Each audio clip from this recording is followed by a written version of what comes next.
Myanmar's media navigates risks to deliver news mid-conflict. Welcome to VOA Asia Weekly. I'm Chris Casquejo in Washington. That story's coming up, but first, making headlines. Defense Minister Prabowo Subianto declared victory in Indonesia's presidential election as unofficial tallies positioned him well ahead of his running opponents. More than 200 million people registered to vote in Indonesia. There was no declaration by electoral officials, and the two former provincial governors who also contested the election in the world's third largest democracy have not conceded defeat.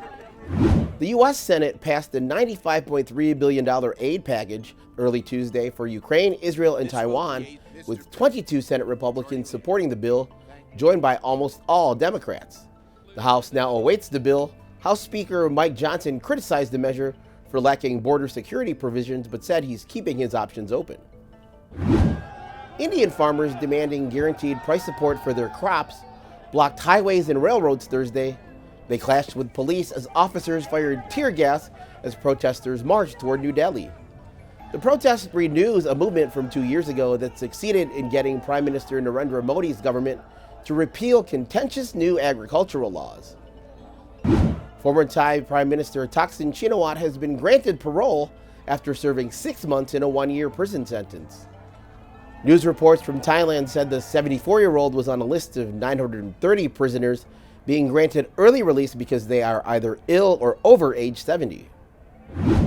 Myanmar's junta is enforcing a law requiring the military to summon all men aged 18 to 35 and women aged 18 to 27 to serve in the military for at least 2 years. Those who ignore the draft can be jailed for the same period. 3 years into Myanmar's military rule, the country's journalists are rebuilding newsrooms in exile and finding ways to keep sources safe while accessing news about the conflict between the junta and the resistance movement. VOA News has the story narrated by Arash Arabasadi. On the third anniversary of Myanmar's coup, the streets of the country's largest city, Yangon, are quiet, save for a military presence. Citizens are encouraged to stay inside for a silent protest. But in the country's north, a resistance movement is fighting back. The fighting has displaced millions of civilians, including journalists at Democratic Voice of Burma, or DVB. But from newsrooms outside of Myanmar, they keep reporting. Exile is not new for DVB, founded in 1992 in Norway under prior junta rule. The broadcaster moved to Myanmar during civilian rule, only to have to flee again in 2021. But experience hasn't made the job easier. It's harder, in fact, because we had to rebuild everything. With access to independent news restricted in Myanmar, DVB and other media now working from exile play a vital role.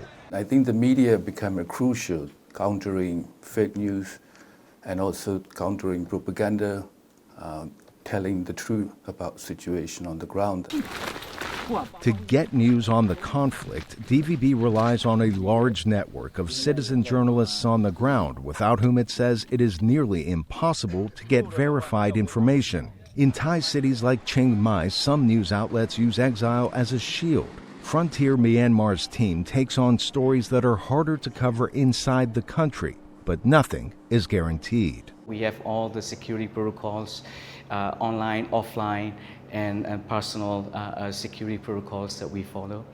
Mementos and photographs adorn Frontier's walls, a reminder of its work's importance. And awards are also displayed at DVB, small reminders of the lives and loved ones left behind.